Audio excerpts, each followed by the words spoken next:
విజయాంబికని వేరే వాడు పడటం నేను చూశాను.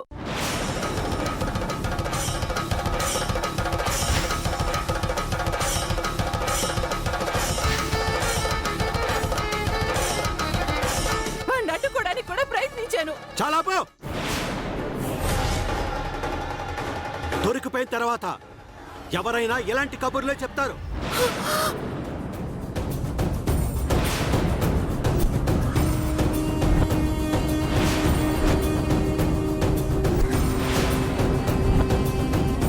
ఎస్ఐ గారు, అమ్మా, ఇవి అరెస్ట్ చేయండి. సూర్య,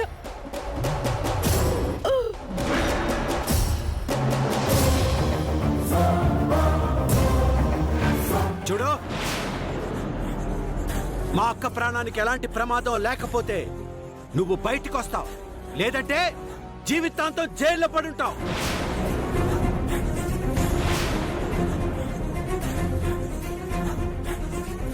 నాన్న, అమ్మ ఇలాంటి పని చేసిందంటే ఎవరు నమ్మరు నాన్న. మీరెలా నమ్ముతున్నారు? ఎవరో ఎందుకు నమ్మరు? సుమా, బావగారు, నేను అడిగిన దానికి నువ్వు సమాధానం చెప్పు. ఒక మనిషి రక్తపు మడుగులో పడి ఉంది. ఆ మనిషి దగ్గరే కత్తి పట్టుకొని ఇంకొక మనిషి ఉంది. ఆ మనిషి ఇంటి మనిషి కాదు.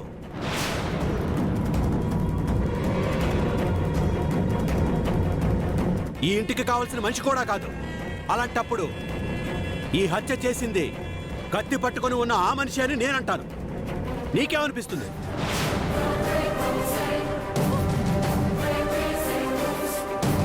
పోనీ నీకేమనిపిస్తుందో నువ్వే చెప్పు.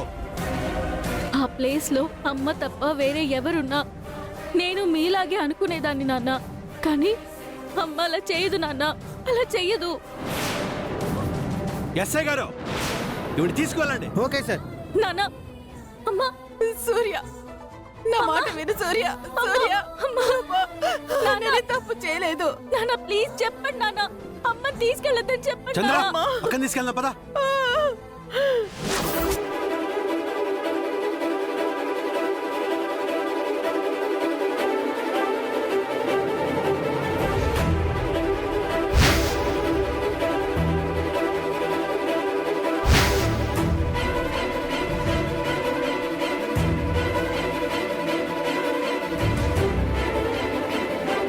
మావయ్య, అమ్మ, మావయ్య, అమ్మ.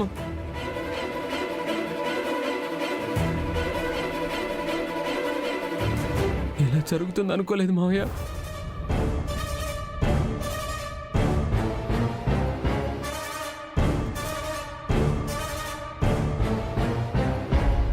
అత్తయ్యకి ఏం కాకూడదు. అత్తయ్యకి ఏమైనా అయితే అమ్మని కాపాడుకోవడం కష్టం. అత్తయ్య బతకాలి. డాక్టర్, మా అక్కకి ఎలా ఉంది? మా అమ్మకి ఎలా ఉంది డాక్టర్? ప్రాణాలకేం ప్రమాదం లేదు.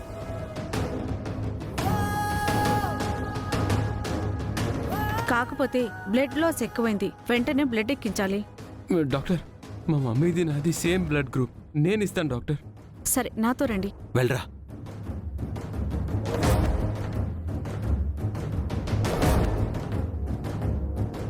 ఛా, అసలు ఆ విరూపాక్షికి అక్క ఏం అన్యాయం చేసిందని ఇంత దారుణానికి ఒడిగట్టింది? అమ్మకి అత్తయ్య చేసిన అన్యాయం గురించి మీకు తెలిసిన రోజు మీరు ఇంతకంటే దారుణానికి ఒడిగడతారు నాన్న. అసలు అత్తయ్య అన్యాయం చేయంది ఎవరికి నాన్న? తనకి పదవి పిచ్చి పట్టుకుంది. అందుకే అక్క మీద పోటీ చేసి గెలిచే దమ్ము లేక అక్కని పోటీలోనే లేకుండా చేయాలనుకుంది. అందుకే తను ఇంత పని చేసింది.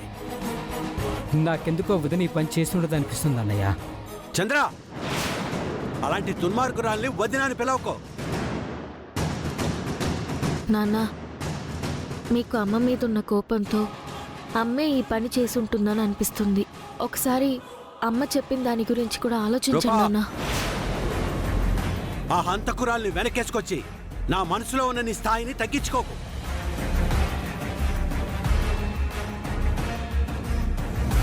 ఇంట్లో ఏం జరిగిందో అందరూ చూశారు. ఏ కారణం చేత ఆవిడ్ని నిరపరాధిగా భావించాలో మీరే చెప్పండి. అత్తయ్యని పొడిచిన ఆవిడనైతే అంత సామాన్యంగా వదిలిపెట్టకండి పెద్దయ్య గారు. పాపమత్తయ్య చీమకు కూడా హాని తలపెట్టదు. అలాంటి అత్తయ్యని కత్తితో పొడవాలని చూసింది ఆ మహాతల్లి.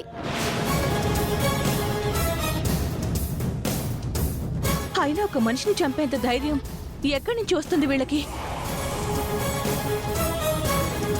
ఆ తల్లి కొడుకులిద్దరూ నిన్నెంత దారుణంగా హింసించారో నీకు తెలిస్తే నువ్విలా మాట్లాడవు మందారం. థ్యాంక్స్ మందారం. ఆ హంతకురాలెవరో కనీసం మీకైనా అర్థమైంది. చట్టానికి ఎవరో చుట్టాలు కాదు, చేసిన వాళ్ళు శిక్ష అనుభవించే తీరుతారు.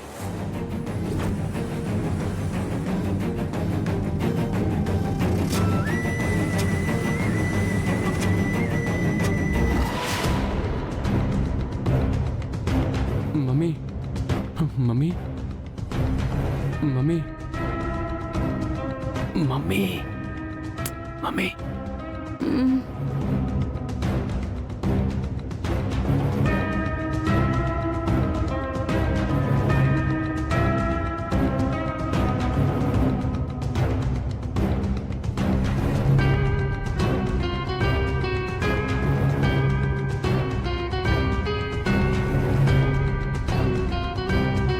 దీపక్, డాక్టర్లు ఏమన్నారా? నేను ఎక్కువ రోజులు బ్రతకను అన్నారా? నేను ఎమ్మెల్యే అవ్వాలన్నా నా కల నెరవేరక ముందే నేను చచ్చిపోతానా? అసలు నన్ను పొడిచిందెవర్రా?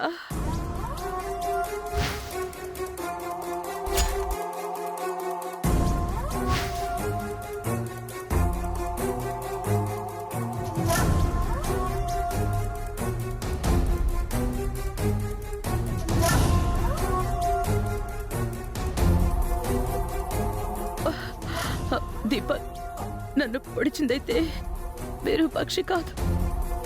నాకు తెలుసు మమ్మీ. మరి నన్ను చంపే అవసరం ఎవరికి ఉంటుందిరా? కంగారు పడక మమ్మీ, నేను పొడిచింది నేనే.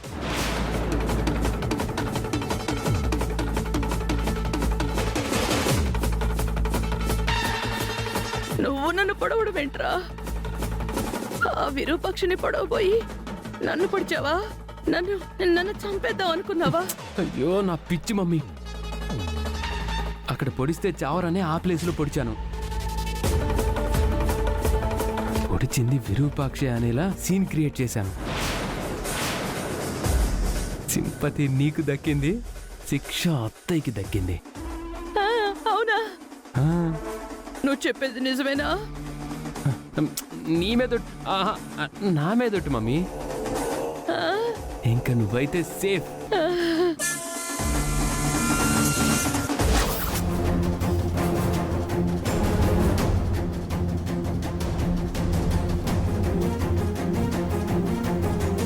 ఒరే అయ్యా,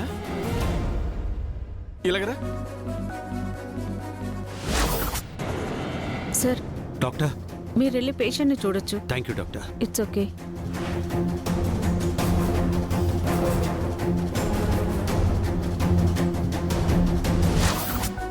పెద్దయ్య గురికి ఎలాగున్నదో ఏటో, ఆ అమ్మాయి గురికి ఒకసారి ఫోన్ చేసి కనుక్కో.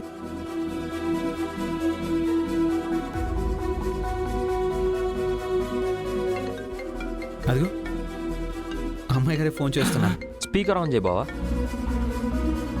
అమ్మాయి గారు, పెద్దయ్య గారికి ఇప్పుడు ఎలా ఉంది? నాన్నకు బాగానే ఉంది రాజు, కానీ అమ్మని పోలీసులు అరెస్ట్ చేసి తీసుకెళ్లారు.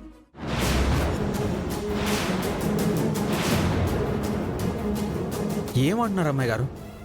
అమ్మగారిని పోలీసులు అరెస్ట్ చేయడం ఏంటి? అమ్మగారు అక్కడికి వచ్చారా? అవును రాజు.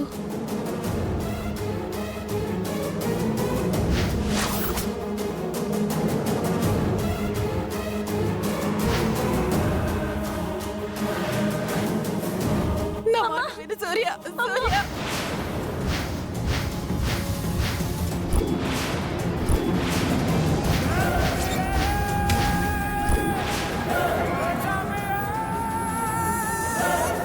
ఎంత పని అయింది అమ్మాయి గారు? నేనెంత చెప్తున్నా వినకుండా నాన్న అత్తయ్యని అమ్మాయి పొడిచిందని అరెస్ట్ చేయించారు. ఎలాగైనా అమ్మని బయటికి తీసుకురావాలి రాజు.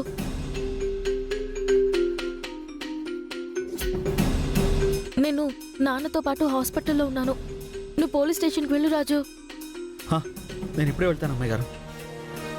ఊరయ్యా మీరు పదండి, నేను బూసుకొట్టేసుకొని వచ్చేస్తాను.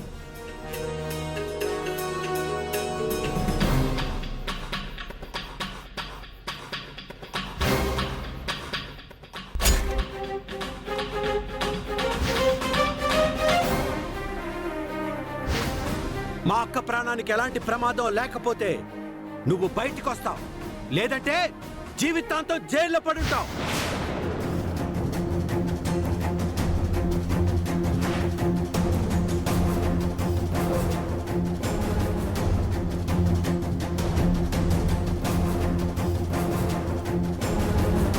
అమ్మగారు, అమ్మగారు.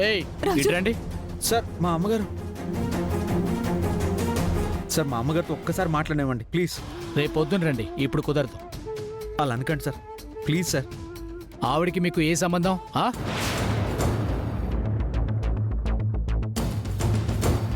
కొంపతీసి ఆవిడ గారు చేసిన హత్యా ప్రయత్నంలో మీరు కూడా ఉన్నారా ఏంటి?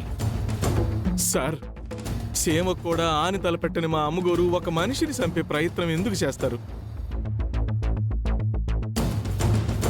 మా అమ్మగారు అటువంటి పనులు చేసేవాళ్ళు కాదు. అక్కడ ఏదో పొరపాటు జరుగుంటది. మా అమ్మగారితో ఒక్కసారి మాట్లాడియండి సార్, అసలు ఏం జరిగిందో తెలుసుకుంటాం. అక్కడ ఏం జరిగిందో నేను చెప్తాను కదా. ఆవిడ గారు హత్యా ప్రయత్నం చేశారు.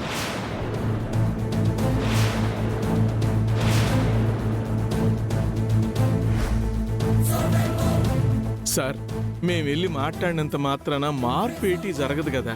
ఒక్కసారి మమ్మల్ని వెళ్ళనివ్వండయ్యా. Please sir. Please sir. సరే, వెళ్ళి మాట్లాడండి. అమ్మగారు. రాజు, ఏంటి అమ్మగారు ఇది? అసలు ఎలా జరిగింది? తమర హత్య ప్రయత్నం చేయటం ఏంటమ్మా? అమ్మగారు అట్లెందుకు చేస్తారు మావయ్య? కావాలని ఎవరో కుట్ర చేసి అమ్మగారు నిరికించుంటారు.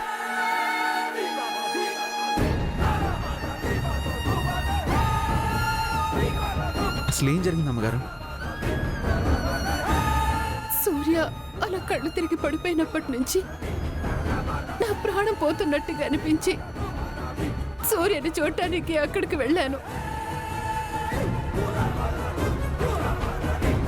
తిరిగి వచ్చేస్తుంటే విజయాంబిక అడ్డుకుంది. మా ఇద్దరి మధ్య వాదన జరుగుతుంటే ఒకడొచ్చి విజయాంబికని కత్తితో పొడి చేశాడు. వాడిని అడ్డుకోపోతే వాడి చేతిలో ఉన్న కత్తిని నా చేతిలో కొదిలేసి వాడు అక్కడి నుంచి పారిపోయాడు.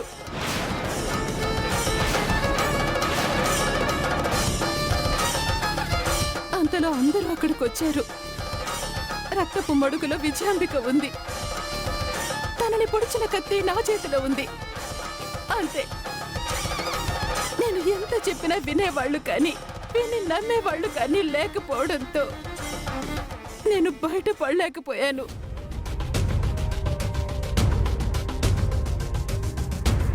అమ్మగారు, వాడు మిమ్మల్ని పొడవడానికి వచ్చాడా? లేదు, విజయాంబికనే పొడవటానికి వచ్చాడు.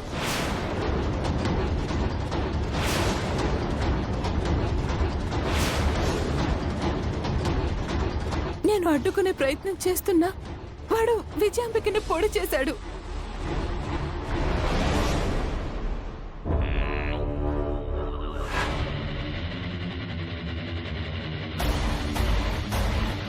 అమ్మగారు, ఇది ఖచ్చితంగా మిమ్మల్ని ఇరికించడానికే ప్లాన్ చేశారు. మీరు ఆ ఇంట్లోకి వెళ్ళడం మీకు కాకుండా ఇంకెవరికో తెలిసింది.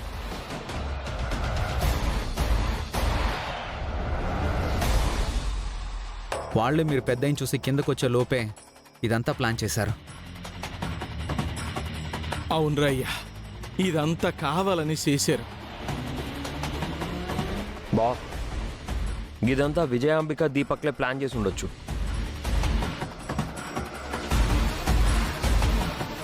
కానీ అది నిరూపించడానికి ఆధారాలు ఉండాలి కదా. ముందు మిమ్మల్ని బెయిల్ మీద బయటికి తీసుకెళ్తాం. ఆ తర్వాత ఏం జరిగిందో తెలుసుకుంటాను. ఇది అటెంప్ట్ మర్డర్ కేస్. హాస్పిటల్లో ఉన్న ఆవిడికి ఏమైనా అయినా, ఈవిడే ఉద్దేశపూర్వకంగా హత్యా ప్రయత్నం చేశారని రుజువైనా సెక్షన్ 307 ప్రకారం మినిమం 10 ఏళ్ల జైలు శిక్ష పడుతుంది.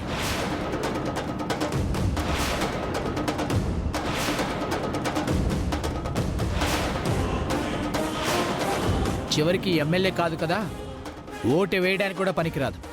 చెప్పకూడు తినాల్సి వస్తుంది.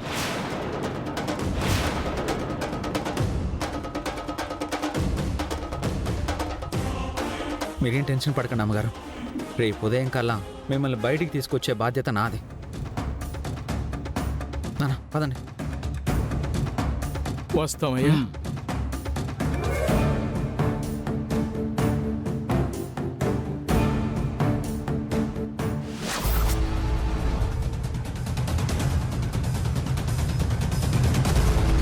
ప్రచారంలోనూ కళ్ళు తిరిగి పడిపోయినప్పుడే ఆ విరూపాక్షి నీ మీద ప్రేమతోనో గౌరవంతోనో ఈ పోటీ నుంచి తప్పుకుంటుందనుకున్నాను.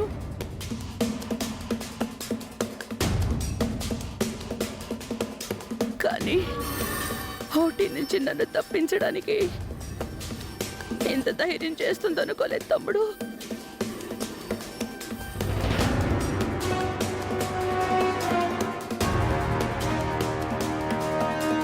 తమ్ముడు, అసలు విరూపాక్ష వచ్చింది నన్ను పొడవడానికి కాదు, నిన్ను పొడవడానికి.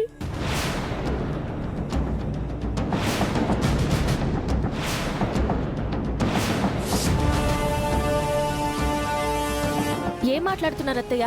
మా అమ్మ నాన్ననెందుకు చంపాలనుకుంటుంది? అవును రూపా, తను పైకి వెళ్ళబోతుంటే అడ్డుకునే ప్రయత్నం చేశాను. ఆ పెనుగులాట్లోనే నన్ను కత్తితో పొడిచింది.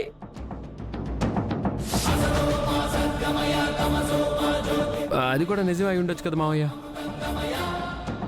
అమ్మ మీద అటాక్ చేయాలనుకుంటే అమ్మున్న గదిలోకి వెళ్ళాలి, కానీ మీ గది వైపు రాదు కదా.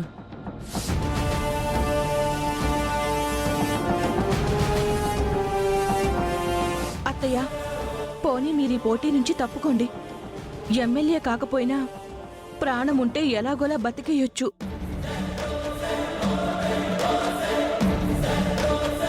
మంతరం చెప్పింది కూడా కరెక్టే మావయ్య. అత్తయ్య జైల్లో ఉన్న ఆ రాజుగాడు ఏదో ఒకటి చేసి బయటికి తీసుకొస్తాడు.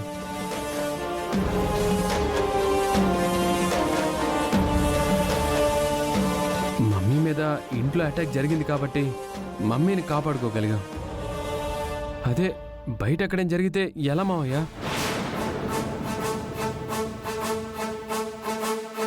వీళ్ళందరూ లేనిపోని మాటలన్నీ చెప్పి అమ్మని ఇంకా బాగా ఇరికించాలని చూస్తున్నారు. అమ్మని నువ్వే కాపాడాలి భగవంతుడా. అక్క, మీరేం భయపడకండి. ఆ విరూపాక్షికి జైలు శిక్ష పడుతుంది.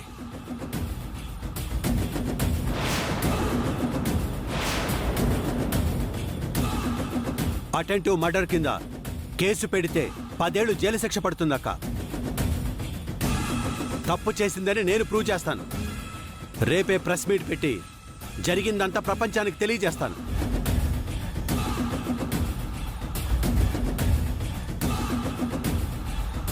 నువ్వు రెస్ట్ తీసుకో అక్క. పదండి, అందరూ బయటికి వెళ్దాం. మమ్మీ,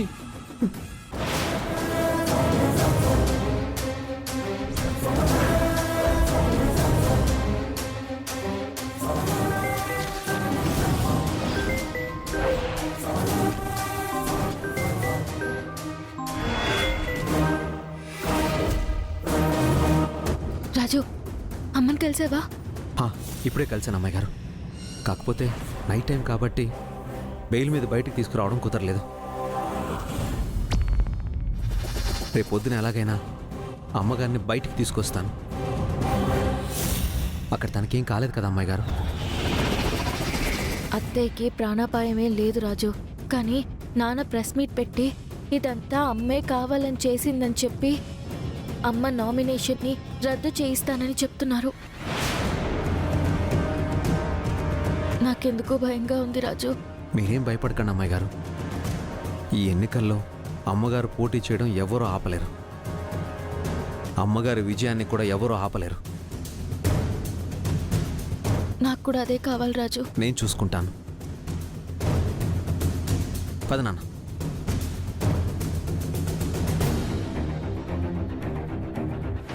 సూపర్ మమ్మీ, కొడుకు తగ్గ తల్లి అనిపించుకున్నావు.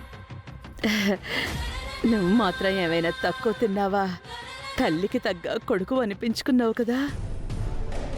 నువ్వలా సడన్గా పొడి చేసేసరికి భయం వేసింది దీపక్. ముందుగా చెప్పి చేసుండొచ్చు కదరా. అంత టైం లేదు మమ్మీ.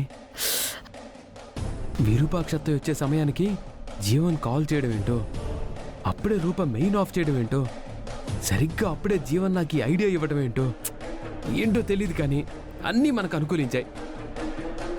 ఫైనల్గా మామయ్య ఈ ఎపిసోడ్కి సుఖాంతం పలకడానికి ప్రెస్ మీట్ పెట్టబోతున్నాడు. ఇంకా విరూపాక్ష అత్తయ్యని ఎవ్వరూ కాపాడలేరు. హై ఫై.